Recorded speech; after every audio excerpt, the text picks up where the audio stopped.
मामा हा मामी म्हणते की लाडक्या बहिणीचा मेसेज आला का? हो आलता ना. मला लाडक्या बहिणीचा मेसेज आला हो. मला आलता हो, पण हे काय झालं माझे पैसे कटले.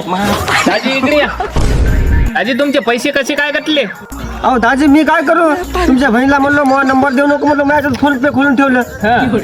मी ते द्या दार घ्या उधार, त्याच्यावर हप्त्यावर दारू घेतली होती. आता सगळे पैसे कटले, मी काय करू. वहिनी हो लाडक्या बहिणीचा मेसेज आला का? काय की बाप्पा, त्याला माहित असेल त्याच्या मोबाईल मध्ये आला असेल. बरं बरं.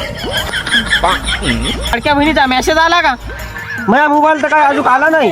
सगळ्या बाळाच्या मोबाईलवर मेसेज आला की लाडक्या बहिणीचा, तुमच्याच मोबाईलवर काऊन आला नाही? सगळ्या बायाच्या मोबाईल आला. हा लक्ष्मी हा मला वाटायला तू नावच लाडक्या बहिणीतून कटलं. मग नाव लाडक्या म्हणून तू नाही कटलं, त्या पिदाळासोबत मग लग्न करून नशीब सगळं फुटलं.